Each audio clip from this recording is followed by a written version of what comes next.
Hallo.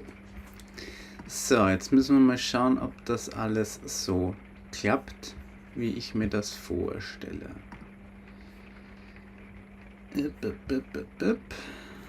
Washington State resident. Upsi. If you have utility. Nur kurz überprüfen noch, ob das alles so läuft, ob wir uns schon... Ja, wir sehen uns tatsächlich schon wundervoll. Ach ja, und jetzt kriegen wir auch noch eine Nachricht, dass wir jetzt live sind. Perfekt, hallo, schönen guten, ja, bei euch Abend. Bei uns noch morgen. Bei uns noch Vormittag. morgen, 11:16 Uhr. Genau. Mittlerweile haben wir 10 Stunden Zeitverschiebung zu Deutschland oder Mitteleuropa. Also, ja, wir sind wie immer sind wir geistig und mittlerweile auch körperlich hinterher. Hey Aaron, nice to see you again. Hello to friends. Hallo Christian. Wir Ja. lassen euch da alle mal so ein bisschen reinkommen, ein bisschen ankommen. Auf jeden Fall Hoi Ulrich. schön, dass ihr dabei seid und ja, trotz unseres verspäteten Videos, ja, Hallo nach Zürich. Herr Professor, schönen guten Morgen oder Abend. Hi Michi. Ja. Ich hoffe, wir haben euch jetzt nicht, so wie dem Ulrich, mitten im Video da reingeredet. Okay, ja. Ups. Hätten wir doch warten sollen. Ich Ja. hab's ja gesagt. ich habe gesagt, wir müssen anmachen, weil nicht, dass ihr denkt, dass es nicht klappt. Weil es ist immer so eine Sache mit dem Internet. Wir müssen immer irgendwelche öffentlichen WLANs suchen. Genau, falls das irgendwie mal schlecht ist, falls die Verbindung schlecht ist, schreibt es gern rein. Wir können theoretisch aufs Telefon wechseln, aber datenspartechnisch wäre gut, wenn es nicht sein muss. Also, wenn schlechte Verbindung, einfach reinschreiben, dann wechseln wir das. Ansonsten hängen wir hier im Bücherei-WLAN. Ja, öffentliche Büchereien sind immer ein guter Ort, um ein bisschen WLAN zu schnorren. Ja, und für alle, die jetzt das Video noch nicht zu Ende geschaut haben, es läuft nicht davon. Genau, es läuft euch nicht davon, ihr könnt das Ganze noch weiterschauen.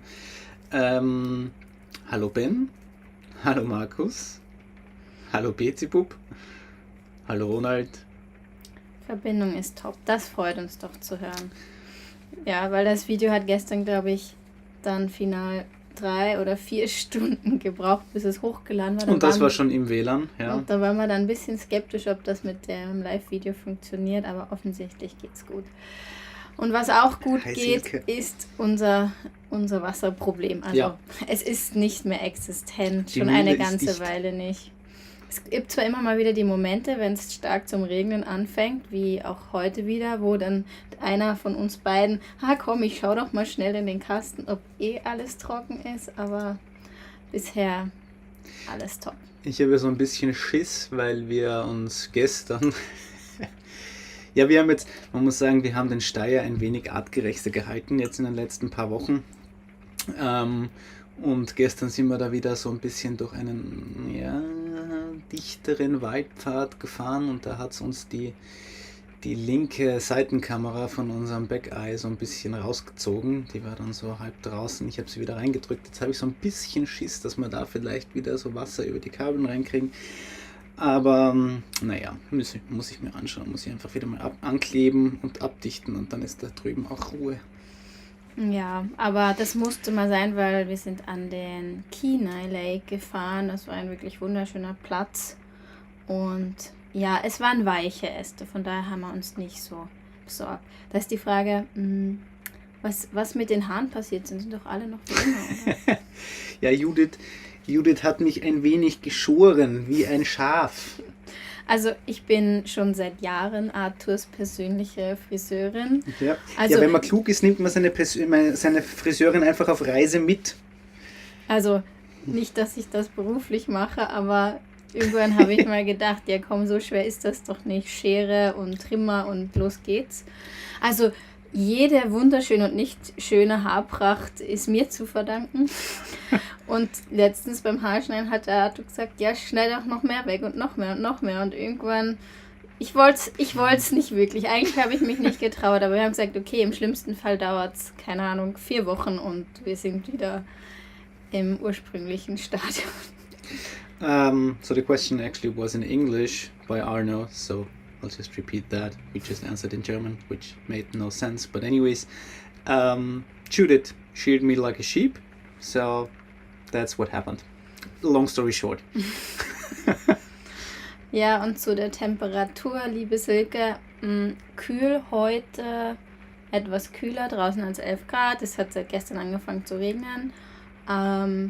Wir sind, ja, vielleicht sollten wir damit anfangen, wer es nicht weiß, in Alaska, im südlichen Alaska, und es ist kein so ein heißer Sommer wie in Mitteleuropa, aber Gott sei Dank. es gibt durchaus Tage, wo wir im T-Shirt draußen sind, wandern gehen können, die Sonne scheint.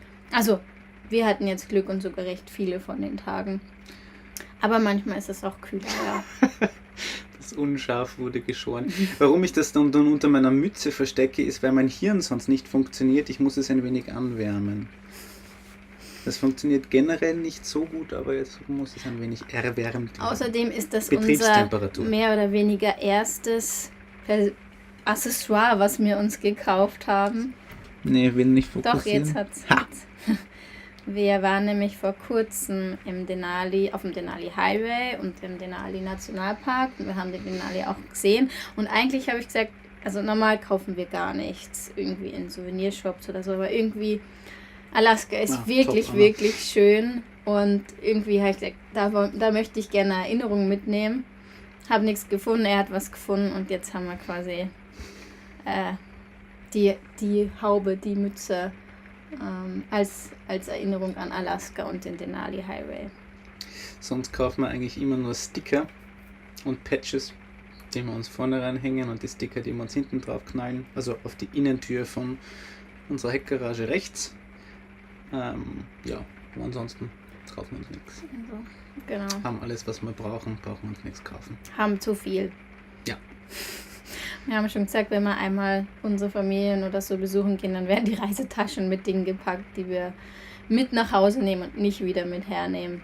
Weil man stellt sich irgendwie am Anfang doch immer ein bisschen anders vor, dass man... Und man weiß es auch, ja. Man hört es von allen und man weiß es auch, dass man sicher wieder viel zu viel dabei hat, und dann ist man da und man rennt im Endeffekt immer mit den gleichen Klamotten herum. Also gelegentlich werden sie gewaschen, aber ansonsten rennt man mit den gleichen. Ja, ich meine, es wird schon irgendwann die Zeit kommen, wo wir mehr im Süden sind, wo es dann wärmer ist, wo wir auch ein paar der anderen, der sommerlicheren Sachen brauchen, aber bei weitem eigentlich nicht so viel, wie wir da haben. Sitzt ihr vor einer Sitzecke? Ja, da ist die Tür. Also wir sitzen da jetzt rechts. Da ist das Fahrerhaus. Was macht die Fahrerhausführungshilfe? Ja, hin auf beiden Seiten. Aber Stefan ist schon dran, der schickt uns das. Also wir versuchen das, wir müssen das jetzt irgendwie koordinieren, dass wir da wahrscheinlich das nach Vancouver vom Stefan schicken lassen. Sind auch noch ein paar andere Dinge. Also eben, er schickt uns dann gleich auch noch den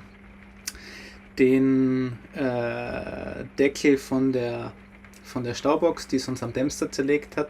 Das weiß man jetzt noch in den Videos alles nicht. Auf Instagram, wenn man damit schaut, dann schon. Aber den schickt er uns auch. Das heißt, wir müssen da jetzt einfach so ein bisschen was koordinieren. Er weiß noch nichts von seinem Glück, aber ich würde ihm ganz gerne noch ein paar Dinge von Amazon zu ihm bestellen, die er uns gleich noch mitbomben darf. Da muss ich ihm noch schreiben, aber ja. Das ist so der momentane Stand. Es geht, wir können damit fahren, aber ist natürlich nicht ganz ideal. Aber eben, es ist jetzt auch, ich habe da jeden Tag einen Blick drauf, ob das irgendwie schlimmer wird oder so, aber es ist noch überall Gummi da. Für die es nicht wissen, wir haben bei unserer Fahrerhauslagerung vorne sind so zwei Teile links und rechts hinüber, die einfach so ein bisschen dem erhöhten Gebrauch in den letzten Wochen zum Opfer gefallen sind. Das sind irgendwie, Stefan meinte, das sind original MAN-Teile, aber ja, schicken uns halt einen Ersatz, dann schraube ich das raus, schraube ich das neu rein, ich hoffe, das passt alles. Genau. gehen wir so ein bisschen Reihenfolge nach euren Fragen. Ben, du fragst, ob ich den Denali, ob ich nicht eigentlich den gar nicht fahren wollte. Beim letzten Live-Video haben wir, glaube ich, über den Dempster Highway geredet. Der Dempster Highway ist der in Kanada, der einen bis ans Nordpolarmeer bringt. Ich würde nicht sagen, dass ich es nicht wollte, aber es war ein bisschen die Diskussion, ob es wie sein muss. Aber um ehrlich zu sein, wir hatten beide auch gar nicht so die große Vorstellung davon, was uns erwartet. Und ich habe was viel weniger Aufregendes erwartet. Ich habe gedacht, wir tuckern da irgendwie mit 30 km/h so eine Schotterstraße entlang, wo rechts und links nichts ist. War dann aber anders. Also ich habe mich ja auch überzeugen lassen, dass wir das machen. Hat letztendlich ja auch gar nicht so lange gedauert. Ich glaube 1 Woche oder so. Aber den Denali Highway, also um das nicht zu verwechseln, das ist quasi der Highway in Alaska. Der ist wesentlich kürzer, weiß nicht, 1/3 oder ein Viertel vom Dempster, beziehungsweise den Dempster muss man ja auch hin und zurück fahren, den Denali kann man einfach queren und dann geht's weiter. Beides wunderschön. Denali hat mir jetzt persönlich noch besser gefallen, aber das ist ein bisschen Geschmackssache, würde ich sagen. Denali war vielleicht so ein bisschen die mehr, wie sagt man auf das Deutsch, scenic. Ja, einfach, also auch Dempster war super brutal schön und für mich, wenn ich mir eins aussuchen müsste, würde ich nochmal den Dempster fahren. Bei dir wäre es wahrscheinlich andersrum. Aber Dempster war einfach bei mir seit Jahren in meinem Kopf und dieses Tak-Toyak-Tak ist mir nicht aus dem Kopf gegangen. Das war so... Ja, und eben, es war unerwartet abwechslungsreich, genau, das würde ich sagen. Also es fängt an mit einem Nationalpark mit noch eigentlich recht hohen Bergen. Dann kommt man so durch die Tundra, es hat hin und wieder Orte, Flüsse. Also das hat das Ganze besser gemacht als erwartet. Und der Denali, der war ruhiger, zumindest jetzt zu unserer Zeit. Da war viel weniger Verkehr auf dem als auf dem Dempster. Und da wusste man halt, also da hat man sich irgendwie noch mehr mitten in der Pampa gefühlt irgendwie. Man wusste, Haufen Kilometer rechts, links, vorne, hinten ist irgendwie nichts. Ja, ich weiß nicht. Ich habe das Gefühl gehabt, der Dempster war, vielleicht war auch abgeschiedener. Ja. Vielleicht auch, weil er tierischer war. Ja, wie auch weiß immer. Nicht. Beides super schön. Falls man irgendwie in die Gegend kommt, wir können beides weiterempfehlen, definitiv. War beides ein Traum. Wie du fragst, was habt ihr zu viel dabei? Wir haben vor allem Klamotten zu viel dabei. Ja, also zu viel ist ja relativ. Ich würde sagen, selbst auch in der Küche könnten wir uns extrem reduzieren. Meistens braucht man jetzt zum Beispiel nur einen Topf und eine Pfanne, aber wir haben von vornherein gesagt, ja okay, wenn wir den Platz haben, dann nehmen wir halt ein bisschen mehr mit im Hinblick auf mal mit mehreren Leuten oder für mehrere Leute kochen, was wir jetzt in letzter Zeit auch wirklich oft gemacht haben, weil wir mit anderen Leuten unterwegs waren. Also direkt neben uns hier am Parkplatz neben uns stehen die Dirt Trails Wanted auf Instagram. Ein Pärchen aus Colorado, unfassbar lustige und nette Leute, mit denen wir jetzt die letzte Woche eigentlich unterwegs waren. Und die haben halt ein kleineres Setting und können eigentlich bei sich nicht so groß kochen, deswegen haben wir das dann hin und wieder übernommen. Und ja, also deswegen sage ich, zu viel ist relativ, da könnte man auch reduzieren, aber das ist hin und wieder ganz nett, da ein bisschen mehr dabei zu haben. Ansonsten eben, wie du sagst, Kleidung.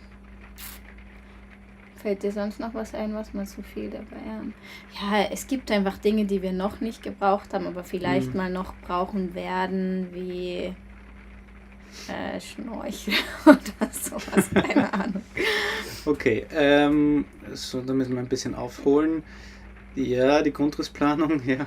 Eine haben wir da, glaube ich, vergessen. Wir können zu unserer Fahrerkabine durchsteigen. Das ist die Frage. Also wir haben zwar hier direkt vor uns den Tisch, der die quasi blockiert, aber wir lassen halt jedes Mal dann den Tisch runter, damit wir durch können.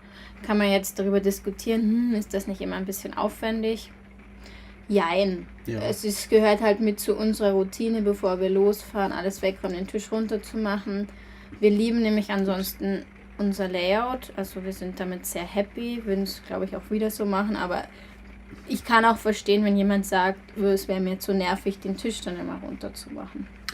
Ja, kommt wie alles, wenn man reist, mit seinen Vor- und Nachteilen, genauso auch der Grundriss. Und jetzt sind wir bei Ulrichs Frage, bei Ulrichs Aussage, ihm raucht der Kopf von der Grundrissplanung. Ja, das ist so. Du wirst den noch lange der Kopf rauchen. Wenn du irgendwas brauchst, kannst du mir gerne schreiben.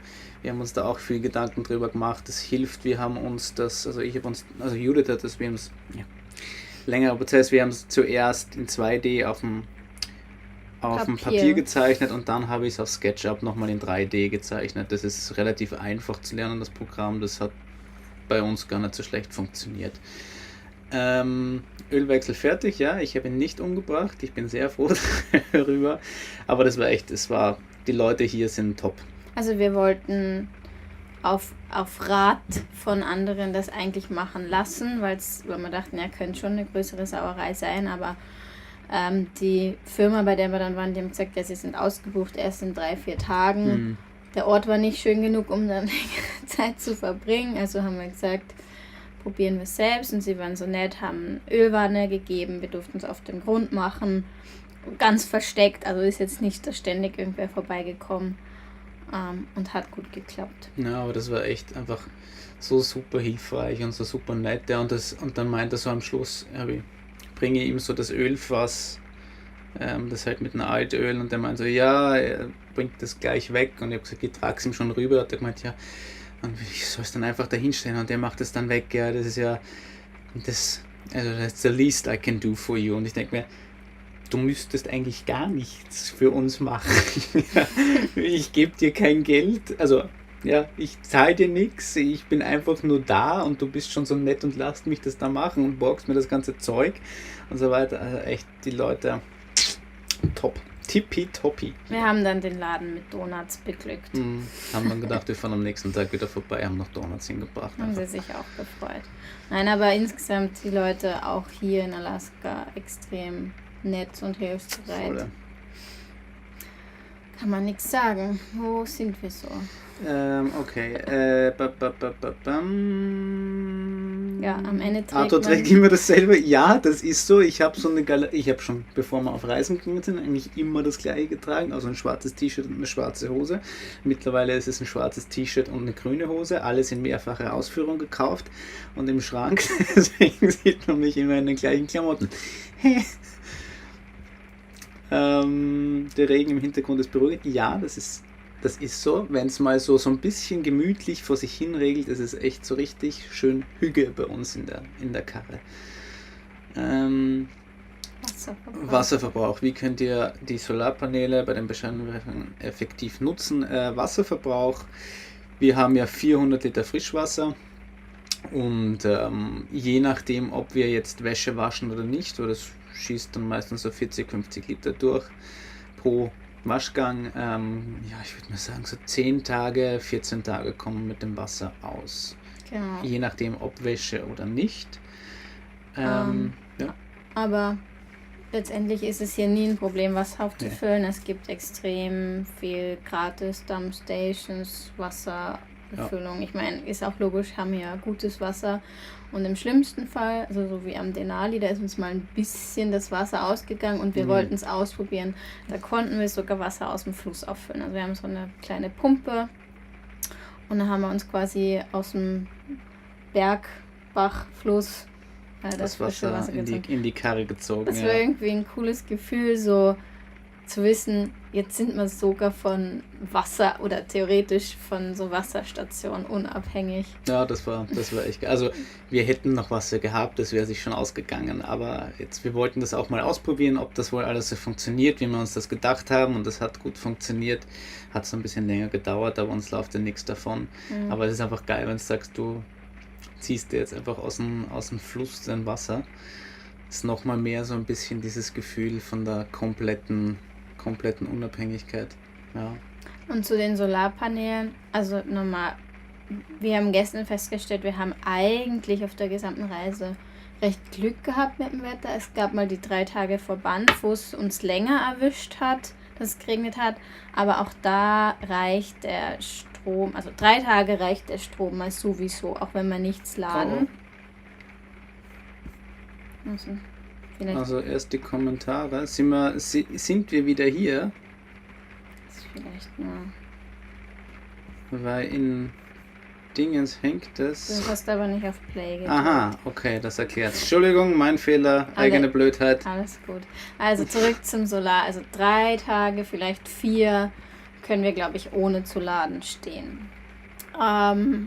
Selbst wenn das Wetter schlecht ist, ich check mal gerade. Ja, jetzt wird nicht viel reinkommen, Nee. es ist auch dunkel. Ja, also wenn das Wetter so schlecht ist wie heute, dann laden wir nicht wirklich. Aber meistens ist es ja so, dass wir an Schlechtwettertagen uns dann ein bisschen bewegen, also fahren. Und beim Fahren wird die Batterie auch wieder aufgeladen. Also die Kombi aus 4 Tage Regenwetter und 4 Tage nicht bewegen ist so selten, dass wir noch nie ein Stromproblem hatten. Und im schlimmsten Fall fangen wir uns dann an zu bewegen, wenn die Batterie leer ist und fahren wieder ein Stück und dann ist wieder Also voll. es ist noch nie problematisch geworden. Es war jetzt auch immer relativ, die Sache war, wir haben jetzt auch nicht viel immer geladen, weil der Winkel halt natürlich eher schlechter war, dafür sehr lange über den Tag, weil wir einfach lange Licht hatten, hier im Norden. Aber also ich würde mal sagen, wir sind gut dimensioniert mit unserem Kram. Es ist halt einfach auch so die Frage, am meisten sauft halt einfach unser Backrohr weg. Also wenn wir das benutzen, das zieht dann halt schnell mal 3000 Watt. Und wir lieben es leider, das zu benutzen. Und wir kochen halt viel in dem Rohr, ja. Aber eben, selbst wenn man das benutzt, wir haben eigentlich kein Problem. Und im aller schlimmsten Fall, keine Ahnung, startet man die Mühle mal an und der zieht halt einfach über den Generator nach hinten. Aber ich glaube nicht, dass das irgendwann mal passieren wird, weil eben, wenn es mal so schlecht ist, dann fahren wir halt einfach weiter. Und wir könnten im schlimmsten Fall auch ohne Strom leben. Dann gibt es halt mal einen Salat für den armen Arthur. Was ungekocht ist, aber eigentlich, abgesehen vom Kochen, brauchen wir ja kaum einen Strom. Michel fragt, nein, wir sind nicht No Angels. Finde Wir ich haben sehr schön. eine Angel dabei. Ich habe uns auch den Denali Money Grayling rausgezogen, den wir uns dann gemacht haben. Ja, also so ein bisschen angeln. Ich bin der volle Pfuscher, ich habe null Ahnung von dem, was ich mache, aber wie üblich. Aber ja, hat so ein bisschen Angeln ist schon was Nettes. Was verbraucht der Yoda am Denali oder am Dempster? Gute Frage, ich weiß es ehrlich gesagt nicht. Wir könnten es theoretisch Haben ausrechnen. wir das nicht probiert? Wir wissen, dass wir vor und nach dem Dempster getankt haben. Und wir wissen eigentlich, Und wie viele Kilometer das es waren. sind. Ha, diesmal können wir es sogar ausrechnen. Also, kommt gleich. Es kommen immer mehr Tools dazu. Ja, das stimmt. Aber Entschuldigung, wir haben ihn danach nicht vollgetankt. Shit. Okay, wir können es doch nicht ausrechnen. Sorry. Aber ja, es wird halt so 22, 23 sind es normalerweise, also sagen wir halt 25, 26, 27. So ganz grob. Also Dempster war super easy, weil war zwar Piste, aber war halt so ein bisschen waschbrettig zwischendurch, aber an sich, also ich glaube, wir sind im Schnitt mit 60, 70 gefahren, also war Top-Zustand, das war überhaupt kein Problem. Ja. Denali war schlechter, war schlechterer Zustand, da haben wir langsamer fahren müssen, da hat es auch immer wieder Schlaglöcher gehabt und so weiter, die hat es am Dempster fast gar nicht gegeben, aber ich kann dir ehrlich gesagt echt nicht sagen, wir haben es uns nicht ausgerechnet. Habt beruflich was mit Filmen zu tun, die Qualität ist spitze. Vielen Dank dafür. Nein, haben wir nicht. Ich habe, während ich studiert habe, nebenbei so ein bisschen als Fotograf gearbeitet, weil ich das damals schon gern gemacht habe. Aber nee, nichts Berufliches. Es ist einfach nur ein großes Hobby von mir schon immer gewesen. Ich mache diesen ganzen Foto- und Videokram einfach gerne. Und ja, deswegen machen wir das auch hier. Einfach A, weil es Spaß macht und B, weil man so ein bisschen was an die ganzen netten Menschen, die einem da so geholfen haben bei dem Projekt, wieder so ein bisschen wenigstens zurückgeben kann. Ja. Auf jeden Fall vielen Dank für das Kommentar. Das hört man immer gerne. Blaka hat geschrieben, wir verfolgen euren Content schon länger. Vielen Dank. Viel Spaß mit eurem X-Cap. Die Kabine fehlt noch. Ja, das wird schon kommen. Früher oder später kommt das. Wo habt ihr oder du deine Kabine bestellt oder baust du die oder? Ja, Also wer würde mich interessieren? Mäh, das Stichwort Mäh, wenn es unscharf ist, gefällt mir sehr gut. Also einfach, wenn wir wieder unscharf sind und das eigentlich schlecht ist, die Verbindung, dann schreibt einfach Mäh rein, dann wissen wir Bescheid. Also wenn es ganz übel wird, dann wechseln wir einfach das Telefon. Eigene Blödheit ist die beste Blödheit, ja, weil man aus der am meisten lernt. Salat muss erst durchs Rind. Großartig. Starlink, Satellitenschüssel, ja. War definitiv mein Plan schon bevor wir überhaupt das ganze Ding gehabt haben. Darum haben wir uns von Krug auch nicht diese WLAN-Booster-Antenne aufs Dach schrauben lassen. Das Problem, also unser Plan war jetzt, wenn wir in die Lower 48 kommen, dass wir uns aufs Dach schrauben. Das Problem ist, dass Micha, also Hermann unterwegs Micha, beziehungsweise jetzt der Fat Tiger Micha, genau das jetzt gerade machen wollte. Die sind noch weiter im Süden, daher oben im Norden wird es eh nicht gehen. Okay. Und Micha wollte sich das jetzt auf Dach schrauben und ist jetzt darauf gekommen, dass er mit einer deutschen Adresse nur ein deutsches Starlink bekommt, nur dort registriert ist, wollte sich das jetzt nach Vancouver schicken lassen, aber irgendwie geht das nur auf einem Kontinent, was relativ schwachsinnig ist. Ich weiß nicht, ob es eine Hardware-Sache ist, ob die unterschiedliche Schüsseln haben. Ich kann es mir nicht vorstellen, dass die hier andere Schüsseln als in Europa haben. Vielleicht ist es nur eine temporäre Sache. Meine Hoffnung ist, dass jetzt bald mal eine Schüssel rauskommt, die auch für während der Fahrt geeignet ist. Da haben sie jetzt gerade vor 1-2 Monaten irgendwie ein Patent bewilligt bekommen, dass sie das jetzt, oder irgendwie von irgendwas staatlichen USA-Kram, dass sie das jetzt theoretisch auch während der Fahrt nutzen dürfen. Also meine Hoffnung ist, dass jetzt bald mal eine Schüssel für die RVs rauskommt und dass die auf allen Kontinenten dann einsetzbar ist, aber das werden wir uns in den nächsten paar Monaten dann erkundigen. Und es ist ja so, wir haben ja eigentlich Handyverträge, womit wir Internet haben, was für den normalen Alltag reicht. Ist nur einfach so, wenn man irgendwo und nirgendwo ist, dann hat man halt manchmal keinen Empfang, was auch mal gut ist. Also muss man schon sagen, dann genießt man manchmal die Sachen noch auf eine andere Art und Weise. Ja, also es war ja bisher noch nie dramatisch, aber für eben Videos hochladen oder Livestream sind wir halt ein bisschen knausrig damit, unsere Daten zu verbrauchen. Selbstständigkeit versus Visum, gibt es rechtliche Fußangeln unterwegs, das ein Business zu betreiben. Da sind wir, glaube ich, nicht die allerbesten, das zu fragen, weil wir nicht wirklich irgendwie groß selbstständig arbeiten und irgendwie ein Business haben und sonst was.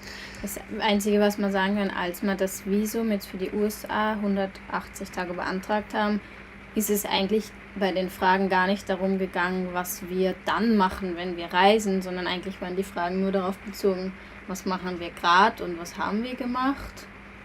Also im Sinne von, ob wir jetzt arbeiten oder nicht, war eigentlich gar nicht die Frage danach. Wenn man ins Land einreist, sind sie, glaube ich, wie soll ich sagen, ist es leichter, wenn man sagt, man arbeitet was. Also, oder wenn auch das so wäre, weil wir haben jetzt von anderen gehört, die auch irgendwie nach Jobs gefragt wurden. Und wenn man keine Jobs hat oder so, dann sind sie manchmal so ein bisschen, ja, aber wie finanziert ihr euch das? Und unsicher, ob man dann auch wieder abhaut oder irgendwie so. Ja, das ist immer die Hauptsorge der Amerikaner, dass man sich ja wohl wieder verpisst. Genau. Also, ja, viel mehr wissen wir da eigentlich auch nicht. Roland, hau raus, Rechtschreibung mit ihm. Thema runterkommen. Ja, es gelingt uns langsam besser. Irgendwie war es so nach dem Dempster, dass so dieses langsamer werden dann funktioniert hat, weil wahrscheinlich auch, weil wir die Reise zumindest bis zum Dempster so ansatzweise geplant hatten und nach dem Dempster halt alles offen war. Ja, eben, wir hatten es schon ein paar Mal erwähnt, wir wollten uns beeilen, um in die Nationalparks zu kommen. Deswegen waren wir da ein bisschen schneller unterwegs, aber als das dann erreicht war, kein so ein zeitlicher Stress mehr. Und eben Dempster hat auch geholfen mit ein bisschen Offline sein dann natürlich. Und jetzt planen wir gerade auch nicht viel weiter als immer ein paar Tage. Das Einzige ist, wir müssen jetzt natürlich aufs Visum achten. Das läuft aber erst im Januar aus, also ist eigentlich genug Zeit. Ja, es gibt wenige Sachen, die uns irgendwie abhängig machen oder wir können eigentlich gerade wirklich ein bisschen von Tag zu Tag entscheiden. Das ist das Schöne. Das macht es wesentlich entspannter. Danke, Thierry. Tankenmemo, ja, wir schreiben uns das eigentlich händisch auf, aber es ist oftmals so, dass man dann nicht voll tankt und so weiter, aber können wir uns ja mal anschauen. Ja, ist ein guter Tipp, danke.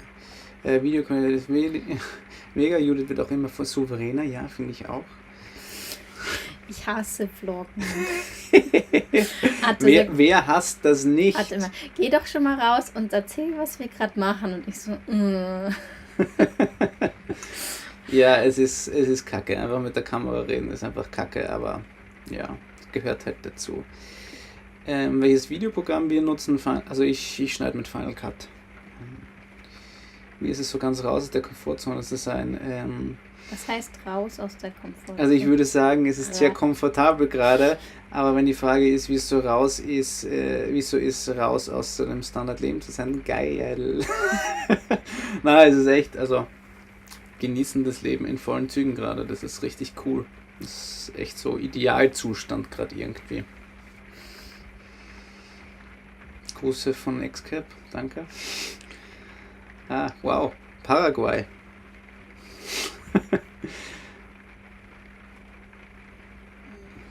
An den Pflanzen. Ja, das sind unsere Plastikpflanzen. Die haben sie uns auch an der Grenze nicht geklaut. Durchgehend super Verbindung, das freut mich zu hören. Super. Europa und USA haben unterschiedliche Schüsseln, aber laut Starlink soll auch die deutsche auch außerhalb EU funktionieren. Das ist gut zu wissen. Vielen Dank, das werde ich gleich mal an Micha so weiterleiten. Hast du mit denen Kontakt gehabt zufällig? Weil Micha hatte dann nämlich auch aus den Kundenservice kontaktiert und die meinten zwar irgendwie, dass es nicht geht, aber ich habe schon von woanders auch gehört, dass es eigentlich geht. Aber keine Ahnung. Ja. Aber ich leite es mal an Micha so weiter. Danke für den Tipp. Ich habe auch gedacht, irgendwie hat das für mich so keinen Sinn ergeben, weil die Idee dahinter ist ja eigentlich eben, es den Leuten so leicht wie möglich zu machen beim Reisen. Und dann habe ich gedacht, jetzt soll es so eingeschränkt sein, hat mich irgendwie verwundert. Aber wir haben uns dann selber eigentlich gar nicht intensiver damit auseinandergesetzt. Kommt aber noch. Wie viel Zeit? Ich überspringe mal ein bisschen. Vielen Dank für die ganzen Komplimente. Upsi. Wir sehen sie, wir lesen sie und freuen uns sehr. Wie viel Zeit verbringt ihr mit Filmen? Prozentual, wie viel eurer Lebenszeit haltet ihr filmisch fest? Wie viele Stunden am Tag beschäftigt ihr euch mit Kamera und Schnitt? Ist eine gute Frage, ist eine schwierige Frage. Wir filmen mal mehr, mal weniger. Ich meine, wenn wir fahren, ist es immer das Einfachste, weil dann steht die Kamera in der Mitte vor uns und hin und wieder drücke ich halt auf Play. Das ist so, ja, dafür muss man nicht so viel machen, ein bisschen die Ansichten mal ändern oder so. Wir haben jetzt auch angefangen, weil wir das Gefühl haben, wir langweilen uns selber mit dem, was wir filmen, dann mal die GoPro und das Auto zu machen oder ich steige auch hin und wieder aus. Also alles Dinge, die jetzt nicht so zeitintensiv sind. Ja, und dann ist es... Und dann machen wir gelegentlich, wenn wir was machen, wenn wir was unternehmen und so weiter, machen wir mal mehr, mal weniger. Insgesamt verbringen wir trotzdem viel Zeit damit. Gerade dann mit der Nachbearbeitung. Ja, weil ich bin da einfach halt so ein bisschen Perfektionist. Vollidiot, ja, Perfektionist, Vollidiot. Deswegen, also ich glaube, so ein Video, ich schätze mal so 20, 30 Stunden die Woche. Wenn man schon insgesamt, also mit Filmen und so weiter und vor allem Nachbearbeitung und dem ganzen Kram, Schmafu. Ich glaube, für Schnitt 5 Stunden, für 5 bis 10 und fürs Grading nochmal Ja, mal keine mehr Ahnung. und mal weniger. Ja. Am Ende dauert auch der Upload mit den Untertiteln. Das braucht schon auch immer wieder Zeit. Mhm. Aber sagen wir mal grob 30 Stunden vielleicht. Eben, das Ja, Film passiert ja mehr nebenbei, aber genau. Wie lange soll die Reise dauern? Ben, wir haben mal so grob 1,5 Jahre gesagt. Wenn es 2 werden sollten, wären es 2, aber so, das wäre mal so der Plan. 1,5 bis 2, irgendwas. Dann wieder mal zurück, Kohle verdienen und dann wahrscheinlich Richtung Osten. Mal schauen. Aus einem YouTube-Video und einen Tag auf der Starlink-Seite. Top, danke. Während der Fahrt dürfen sie nicht betrieben werden. Ja, also rein rechtlich dürfen sie nicht betrieben werden. Sie sollen auch meines Wissens die Schüsseln nicht betrieben werden, weil sie nicht so vibrations-tippitoppi sind. Deswegen hoffentlich hier bald eine neue Schüssel für die RVs. Kommt sicher, die Frage ist, kommt es rechtzeitig, während wir noch in den USA sind, dass wir es uns draufschrauben oder nicht. Und sind Danke viele auf nämlich jeden langweilig. für die Rückmeldung. Vielen Dank, ja. Ja, das ist immer so, man hat das Gefühl, man langweilt sich selber immer, weil wir haben ja auch natürlich viel mehr Material als das, was wir jetzt in die Videos packen. Und nicht falsch verstehen, wir finden natürlich das, was wir machen, hier selber nicht langweilig. Also Nee. wir sind natürlich total beeindruckt und begeistert und so, aber wir denken manchmal ja irgendwie ist jedes Mal im Video fahren und ein bisschen wandern und ein bisschen fahren und ein bisschen schrauben. Aber es ist schön, wenn ihr damit zufrieden seid. Danke fürs Feedback mit dem Mikro. Ja, das mit dem Ansteckmikro ist noch immer so ein bisschen im Kopf, ist noch immer nicht so ganz aus der Welt. Ich habe jetzt einfach mal bei dem Video jetzt die Audio, also die Musik mal leiser gemacht, weil wir das viel als Feedback bekommen haben, auch wenn es sich für uns richtig angefühlt hat, aber eben habe jetzt erst wieder einen Kommentar beantwortet. Wahrscheinlich einfach deswegen, weil wir wissen, was wir sagen, darum tun wir uns selber, ja, deswegen haben wir wahrscheinlich für uns einen höheren Musikpegel, der sich richtig anfühlt, als für Leute, die nicht wissen, was wir sagen. Mhm. Ja. Ja. Oder noch nicht vorher wissen, was wir sagen. Ja, und das mit den Ansteckmikros ist halt so, ja, entweder trägt man sie dann den ganzen Tag, was wahrscheinlich lästig ist, aber wenn man es dann immer vor dem Moment irgendwie ansteckt, ist es so, wie soll ich sagen, nicht so spontan oder keine Ahnung, das ist, Ja, keine Ahnung. Wir schauen. vielleicht probieren wir es irgendwann aus. Ja. Wow. Brazil. Greetings to Brazil. Welcome. Sorry for speaking German most of the time, but if you have any questions, just write them in there and we will gladly answer. Wie hoch ist der aktuelle Spritverbrauch? Bei welchem Preis? Wolfgang, Steyr ist immer so plus minus irgendwas, je nachdem wie schwer man ist, und Yoda ist leider relativ fett. Erstmal mit einem Steyr irgendwo so zwischen 20 und 23 Liter, so ganz grob gesagt. Preis haben wir jetzt hier so 5,19 gestern pro Gallone gesehen. Das ist, ich glaube 5,89 haben wir mal getankt, wenn wir nach Alaska rein sind. Das waren irgendwie so 1,50. Also Alaska ist wieder, weil USA günstig im Vergleich. Ja, je nachdem, wo man halt ist. Aber gerade jetzt, bevor wir Alaska verlassen, werden wir die Mühle nochmal ratzevoll machen. Und das wird dann reichen, dass wir wieder unten in die USA reinfahren, dass wir dort wieder weiter tanken. Okay. Andreas, I'm on the road in the US with Starlink, great connection. Andreas, do you have the US model or Ja, did you ship? US-Model. Yeah, also has the heater, but Ja, ja. natürlich hat you der probably sich- have the US model, but just to be sure, you don't have a EU model, right? Verrate dir, was ich beruflich gemacht habe. Ich bin Arzt, ich habe früher Anästhesie gemacht, habe dann, also immer viel Notfallmedizin und dann Anästhesie im Fach gewesen, habe dann aber gewechselt, weil die Arbeitsbedingungen kacke waren und weil es vor allem auch nicht so vereinbar war mit diesem Leben hier, weil als Anästhesist brauchst du immer ein Krankenhaus, habe dann gewechselt, bin in der Psychiatrie gelandet beruflich, nicht privat, sage ich immer, auch wenn beides passen würde. Und habe da jetzt 1,5 Jahre mal mit dem Fach angefangen, bin aber noch nicht fertig. Das heißt, ich muss das irgendwann noch, also wenn wir dann zurück sind, mache ich den Fach fertig und dann schauen wir mal weiter.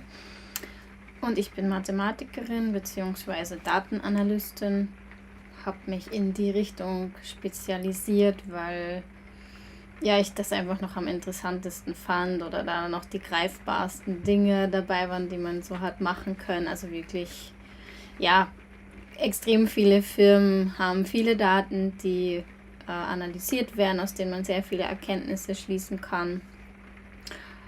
Genau, das ist so mein Job. Einkaufsszenen fehlen noch. Das ist gut, weil die kommen. Wir haben mal einmal ein bisschen haben wir uns auch gedacht, gefilmt. haben wir dann auch ein bisschen mehr, also ja, wir haben in Innoweek so ein bisschen gefilmt beim Einkaufen. So. Also ja, kommt. Eigentlich hätte ich gleich ganz gern ganz am Anfang in Halifax gemacht, weil eben, da ist es mir so gegangen wie dir, Ulrich, dass auf einmal war man irgendwie erschlagen und überfordert zugleich, so in mehrerer Hinsicht, weil die Produkte einfach anders sind, anders dimensioniert, man irgendwie nicht das findet, was man gewohnt ist. Aber um ehrlich zu sein, es hat lange gebraucht, bis das Einkaufen so entspannt für uns war, dass ich gesagt habe, okay, jetzt kann man mal die Kamera mitnehmen, weil ich habe es lange anstrengend gefunden, eben weil man immer wieder sucht und wir können uns nicht beschweren, wir haben einen großen Kühlschrank, aber halt hier alles anders dimensioniert ist, in Riesenpackungen, also Milch immer eigentlich fast 2 Liter oder alles ist günstiger, wenn du es dreimal kaufst und so und ja, da mussten wir einfach eine ganze Weile schauen, bis wir so unsere Standardsachen hatten und ja ein bisschen entspannter geworden sind. Ja. Okay. Oh, ist auch noch das Jüngste, der erste. Ja, okay, das war das, was du gerade. Okay. Ja, ein paar Sachen beim Einkaufen musste ich auch hin und wieder nachschlagen. Insbesondere, wenn ich natürlich dann die Verkäufer gefragt habe, wenn man jetzt nicht weiß, was, keine Ahnung, Hefe heißt oder so. Aber mit den Apps und Internet heutzutage ist es dann doch gar nicht so schwierig. Also was ich eigentlich hier am schlimmsten finde, ist, dass in Kanada und in den USA so die Mengenangaben pro Produkt anders sind. Also bei uns kennt man ja, pro 100 Gramm enthält dieses Produkt das und das. Und hier ist es immer Proportion, wobei eine Portion natürlich sehr relativ ist im Sinne von ein Glas oder ein Löffel oder weiß nicht. Und dann schaut man sich die Tabelle an und man kann eigentlich überhaupt nichts damit anfangen.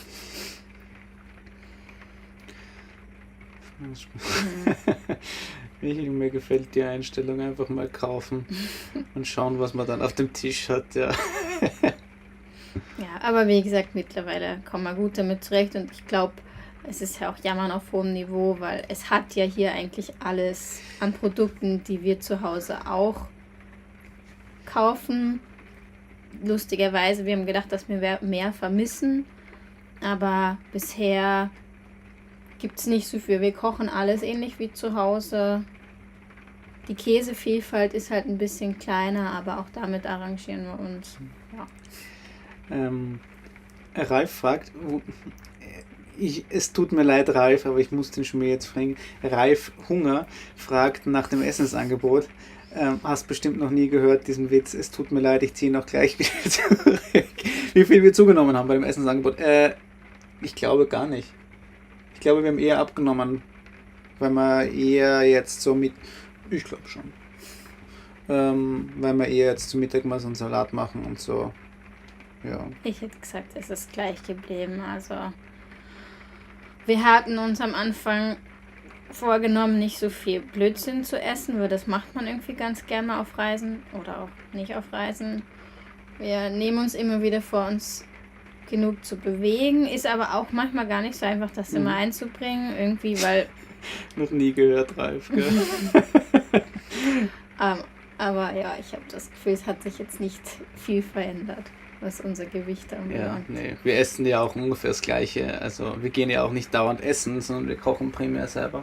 Aber wir haben jetzt gerade schon so eine Tendenz, so dazu. Du hast das jetzt im letzten Video gesagt, da haben wir uns hin und wieder beim Tim Hortons was gegönnt, weil die Apple-Fotos einfach geil. hübsch sind. Ja, aber... Eure Berufe kann man von Zeit zu Zeit auch unterwegs ausüben. Ja, hier ist schwierig, weil es ist rechtlich ein bisschen schwieriger hier in der EU, wenn es herumreist, ist ja. Aber prinzipiell muss man sagen, sind unsere Jobs eine gute Basis, das auf Langzeit vielleicht irgendwann zu machen. Also sei es in der Beratung oder eben, ich meine, als Datenanalystin brauche ich eigentlich nur einen Laptop und sonst nichts, das ist wahr. Wie oft nutzt ihr Motorrad? Hier weniger, weil man halt überall so einfach mit der Mühle hinkommt. Das ist alles so riesig dimensioniert, das ist echt geil hier in Nordamerika. War in Europa, haben wir sicher mehr benutzt. Ich glaube, das letzte Mal haben wir es in Niagara unten gehabt, also vor 1,5 Monaten oder so. Aber ich glaube, dass in Südamerika dann wieder einfach mehr wird, weil die Straßen enger werden und man dann eher versucht ist, dass man mal die Mühle außen stehen lässt und man mit dem Motorrad reinfährt. Südamerika, das Endziel, ja. Momentan ja.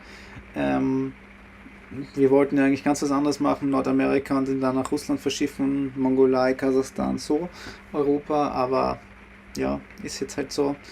Werden wir uns auch nicht beschweren, dass wir halt die Panamerikaner machen, ist trotzdem super geil. Also momentan ist Ziel Patagonien und dann schauen wir mal, was so unterwegs passiert. Ich verstehe den Witz von Ben nicht ganz. Also Witz, warum ist es so lustig, dass wir nicht zunehmen, weil wir selber kochen? Weil ich meine, vielleicht die Erklärung dazu, wenn wir kochen, dann schaue ich halt zumindest drauf, dass es halbwegs gesund und ausgewogen ist. Wenn man hier halt immer essen geht, dann gibt es halt Burger, Pizza und sehr viel, ja, eher fettere Sachen. Da würden wir dann eben wahrscheinlich mehr zunehmen, als wenn es brav einmal am Tag einen Salat gibt und ein zweites Mal irgendwas anderes, aber eben. Haben wir schon mal über die Größe von Yoda geflucht? Geflucht nicht, aber man weiß es halt, ja. Es hat jedes Fahrzeug seine Vor- und Nachteile und wir kommen an manche Orte nicht hin, wo man halt mit einem Land Rover hinkommt oder mit einem Jupi oder mit einem Sprinter vielleicht, kommen wir halt manchmal nicht hin, dafür haben wir halt andere Vorteile. Ja, es ist uns aber eigentlich auf dieser Reise noch nicht so gegangen, oder? Naja, am Denali haben wir mal auf einem Trail umgedreht, wenn wir nicht durchgepasst haben. Aha, okay. Einmal in 3 Monaten haben wir mal umgedreht. Finde ich jetzt nicht so schlimm. Und ich muss sagen, ich habe über die Größe geflucht in Europa, also geflucht. Ich meine, wir waren Fahranfänger, was diese Dimension betrifft. Und wenn man in Europa alle 100 Meter durch den Kreisverkehr fährt, dann muss ich sagen, ja, ist ein bisschen anstrengender. Gar nicht unbedingt vielleicht auch wegen der Größe, aber wegen dem Schalten und allem drum und dran. Aber hier muss auch ich sagen, selbst wenn wir fahren, die Straßen sind so breit, die Parkplätze sind so groß. Es hat eigentlich fast noch nie irgendwie eine Rolle gespielt, wie groß das Auto war. Also hier ist einfach super einfach. Nordamerika ist top mit einem großen Auto. Wirklich. Ich meine, was wir auch immer sagen, wenn wir dieses Auto nicht für unser Leben lang inklusive diversen Zuwächsen geplant hätten, können wir auch ganz sicher sagen, dass kleiner für uns auch zu zweit reichen würde. Also er ist nur so groß, weil wir ihn halt so dimensioniert haben, dass wir in Zukunft das Ganze mit Kids weitermachen können. Wenn man jetzt zu zweit ist, dann denkt man vielleicht immer am Anfang, ja, man braucht so viel Platz, aber man kommt wirklich mit weniger aus, weil, wie schon gesagt, man braucht gar nicht so viel Dinge und ja, also da hätte man es auch wirklich kleiner machen können. Uri schreibt, er macht sich Gedanken, ob der Standardradstand nicht zu viel ist. Also verkürzen würde ich den Radstand vom Steuer nicht. Der dreht ja, also im Standard mit dem 350 dreht der am Fleck. Das ist, da bist du schon flexibel, meines Erachtens flexibel genug. Also verkürzen würde ich ihn nicht, weiß nicht, ob das überhaupt geht. Bin da nicht so der Experte.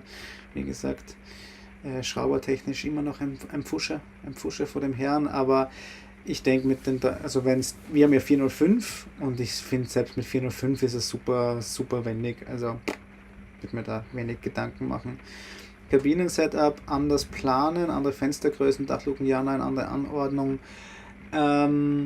kaum was eigentlich. Vielleicht hinten über dem Bett noch kann man drüber philosophieren, ob die Dachluke, ob da nicht vielleicht eher ein Venti Sinn machen würde oder so, aber es ist halt schön. Ja, also das war mal die Kleinigkeit. Wir haben gesagt, Dachluke zum Beispiel muss nicht sein. Man denkt immer, ja, ist so cool, man braucht so viel Licht, aber ich meine, je nachdem, wie es Layout ist, wir haben echt genug Licht ohne die Dachluke. Ja. Und wenn man hinten schläft, macht man immer die Rollo vor. Also da verwendet man sie eigentlich kaum. Wir haben eher mal überlegt, wo wir ja wirklich heiße Tage hatten, die Klima näher ans Bett zu bringen, beziehungsweise eben mit der Dachluke zu tauschen, weil da, wo man schläft, ist halt so ein flacher Raum und da steht die Hitze und es ist dann recht schwer, die Wärme dort rauszubekommen. Also das ist mal was uns mal aufgefallen ist.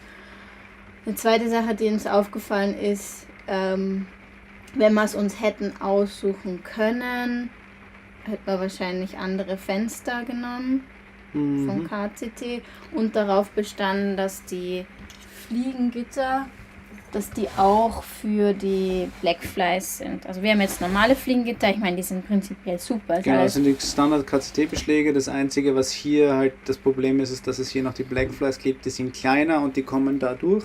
Die stechen auch.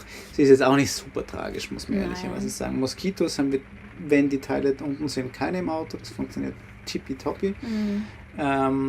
Ja, aber vielleicht eben überm Bett noch ein Venti wäre vielleicht eine ganz geile Sache, einfach damit so ein konstanterer Luftzug da ist. Wir sind halt auch Dunkelschläfer, das heißt, wir haben halt einfach immer das Fenster, auch die Rollo zu und die hält ja auch relativ schon viel Wind, also viel Durchzug ab. Also vielleicht so irgendwie, aber generell sind wir sehr happy mit dem, wie wir alles gewählt haben. Aber wo wir schon bei Klima sind, wer irgendwie darüber nachdenkt, ob oder ob nicht, ich bin generell jemand, mir ist sehr schnell kalt und trotzdem muss ich sagen, ich finde es eine echt gute Entscheidung, dass wir die Klima genommen haben, weil es wird in der Kabine, auch wenn sie mega gut isoliert ist, aber an so einem sonnigen Tag wirklich schnell warm und es heizt sich alles auf und mit der Klima kann man, wenn Sonne scheint, auch den ganzen Tag laufen lassen, ohne dass man am Strom angesteckt sein muss. Also je nach Solardimension, aber bei uns ist das halt der Fall. Und das macht dann den Schlafkomfort doch deutlich besser, wenn es nicht knallheiß in der Nacht ist. Michael schreibt, sie hat einen 917er, war zu unhandlich mit der Sprinter Aura. Sprinter Aura, super Fahrzeug. Haben wir uns auch lange überlegt, Top-Karre. Je nachdem, wo man halt auch hin will. Ganz ursprünglich habe ich mir gedacht, wir kaufen uns einen alten Sprinter, weil ich wollte halt ein altes Fahrzeug, damit man halt auch Mongolei und solche Geschichten gut machen kann. Aber gerade so für Europa ist Sprinter, glaube ich, so die optimale Variante. Ja. Radstand unter 350. Ich glaube, dass der wirklich einfach zu unruhig werden würde, der Steyr. Also 350 ist, glaube ich, echt eine gute Länge für einen Radstand im LKW. Wie kommt ihr mit dem Querbett zurecht? Top. Also ab und zu muss ich mal über die Jule drüber klettern, weil ich schlafe hinten. Aber selten. Also, ich meine, ich glaube, es kommt da auch ein bisschen auf die Schlafgewohnheiten an. Wir haben letztens welche getroffen, die wollten unbedingt ein Längsbett haben, eben weil beide nachts aufstehen müssen. Ich glaube, da gibt es Sinn, aber wir können gut durchschlafen und stören uns dann eigentlich dabei nicht. Also dann ist das überhaupt kein Problem. Tolles Thema Lüftung, ja, ist ein großes Thema. Blackfly geht ja nur, weil ich es gerade unten gesehen habe, dass man nicht alle damit ausrüsten soll, weil sie schlecht Luft durchlassen. Ja, ist so. Also wenn, dann macht man es nur so bei ein paar Fenstern, vielleicht 1, 2, damit man die dann offen lässt und dann hat man halt die anderen zu. Stimmt, genau. Also was wir am meisten aufhaben, ist das Fenster bei der Küche, beim Kochen und beim Bett. Und beim Bett. Das Bettfenster ist eigentlich immer offen und Bad und Klo sind eigentlich auch immer offen. Und zumindest auf der Stellung, wo sie noch verriegelt sind bei den KCT-Beschlägen. Ja. Aber da würde auch das Moskitonetz reichen, das normale. Da bräuchte man nicht die Blackfly-Dinge. Ja. Was hört ihr für Musik? Spannende Frage. Thrice meistens. Wir haben immer so für jeden Urlaub hatten wir immer so eine Playlist. Und das ist super geil, weil dann knallt man sich die Musik während dem Urlaub immer rein und dann ist ganz wichtig, dass man sie eine Zeit lang nicht hört. Und dann immer, wenn man sie nach einem halben Jahr oder Jahr später wieder anmacht, diese Lieder, dann triggert das volle Mühle diesen Urlaub wieder. Also, fürs nächsten Urlaub, bester Tipp, mach eine Playlist und hörst danach eine Zeit lang nicht. Wir haben momentan eigentlich, wenn wir Musik hören, was wir auch nicht immer machen, oder nicht so häufig machen, aber wenn wir Musik hören, haben wir Thrice laufen. Oder wir hatten in Kanada noch so eine Oldies-Playlist, die war eigentlich ganz lustig zum Fahren. Und damit wir es nicht ein zweites Mal vergessen oder übersehen, Wolfgang, wir haben eine Waschmaschine ohne Trockner, eine ganz kleine, aber danke fürs nochmal fragen, ich habe es vorher gesehen, habe dann vergessen. Wenn man es sich aussuchen könnte, ist mit Trockner sicher die bessere Option, einfach weil es sehr schwer ist, große Sachen wie Bettwäsche oder Handtücher hier drin zu trocknen. Und auch für die Standardsachen, T-Shirts, Socken, Unterhosen. Also ich bin mal hin und wieder froh, wenn wir in eine Wäscherei gehen, ich da die Trockner benutzen kann, Wäsche wegräumen und fertig. Weil das Trocknen der Wäsche, auch wenn man sich vielleicht nicht immer darüber Gedanken macht, aber das ist schon eine der manchmal herausfordernderen Sachen. So war das jetzt richtig? Ich glaube. Insbesondere wenn es draußen regnet, dann ist es schwierig, manchmal die Sachen trocken zu bekommen. Aber möglich. So, jetzt müssen wir langsam mal hier ein bisschen aufräumen mit den Fragen. Ja, Waschmaschine haben wir beantwortet, Blackfly sind wir durch. Wie viel Watt habt ihr am Tag? 1150. 1150 haben wir, das funktioniert sehr gut so. Und 600 Ampere-Stunden bei 24. Ja. Jetzt sind wir schon wieder eine Stunde online. Ja. Noch zum Thema Größe. Ulrich, ich glaube, er wird irgendwann mal zu groß sein. Also es gibt Straßen, wo er zu groß ist. Und es gibt Momente, wo die ein Sprinter zu klein ist. Ja? Es gibt nicht das eine perfekte Ding für alles.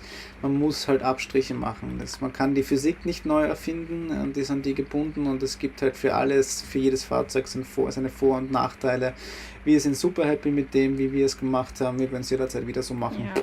Wir haben sehr oft andere Leute mit kleinen Fahrzeugen neben uns sehen, die dann zum Beispiel draußen kochen mussten, egal welches Wetter, oder wo wir wissen, sie müssen irgendwo draußen aufs Klo gehen oder nach Duschen suchen können. Ja, oder eben wenn es 3 Tage regnet, dass man sich drinnen dann einfach, es wird dann irgendwie ein Chaos, wo wir sehr oft gesagt haben, wir sind froh über unsere Größe, wir haben es immer warm, wir haben es immer trocken. Wenn es schifft, ist es komplett egal, und wenn es tagelang durchregnet. Wir können drinnen kochen, und gerade wenn du Ulrich voll einziehst, glaube ich, ist man dann eher über den Quadratmeter mehr doch glücklich am Ende. Ja. Klofrage. Ja, Klassiker. Wir haben eine Airhead drinnen. Hässlich wie die Nacht, aber funktioniert. Wir haben sie bis jetzt immer also ganz am Anfang mit Sägespänen, jetzt in letzter Zeit immer mit diesem Kokoskram, und jetzt haben wir es erstmalig probiert ohne was. Ich glaube, wir werden aber wieder zum Kokos zurückgehen. Aber wir haben es erst vor 3, 4, 5 Tagen oder so mal ohne was ausprobiert bei Micha und Sabine. Das so gesagt, komm, sie machen es so, haben wir gesagt, wir probieren es mal aus. Einfach wirklich mit einem Müllsack und dann einfach wegschmeißen, aber wird wohl wieder die Kokos-Variante werden. So, die Leute scheinen ins Bett zu müssen. Wir machen noch die letzten Fragen fertig. Jo. Im Sinne von, wie alt sind wir? 31, 33. Erste Hilfe, ja, braucht er nicht als Arzt. Ich habe vor einem halben Jahr oder so noch bei meinem Arbeitgeber Erste-Hilfe-Kurs gemacht und kriege immer wieder Inputs. Was würdest du machen, wenn ich jetzt umfalle? Also wir sind da up to date. Und ich glaube, somit sind wir auch erstmal durch mit den Fragen. Und selbstverständlich, wenn ihr weitere Fragen habt, ihr könnt uns immer gern schreiben. Jo. Wir versuchen das zeitnah zu beantworten. So ist es. Roland, schönen Abend. Genau, euch allen einen schönen Abend. Euch allen einen schönen Abend. Hat uns wieder sehr viel Spaß gemacht hier. Schön, dass ihr so aktiv dabei wart. Ja, ist lustig. Ja. Ist wirklich lustig. Ich hätte mir wir haben uns das beim ersten Mal gedacht, so ja, machen wir halt mal so ein bisschen Livestream. Aber es war dann echt lustig und es ist cool, so auch irgendwie so ein bisschen mit euch in Kontakt zu kommen. Und zu wissen, was euch interessiert auch und so. Nee, Matthias, richtiger Arzt. Ja, also in diesem Sinne ziehen wir es nicht so lange hin. Um den ewigen alten Beef zwischen Anästhesisten und Chirurgen so ein bisschen wieder Feuer anzufachen. Aber ich bin ja auch nicht mehr Anästhesist, muss ich auch sagen. Ja. Also, noch einmal, schönen Abend euch, habt eine gute Nacht und Schön, dass ihr da wart. bis bald wieder. Habt eine gute Zeit. Bis bald.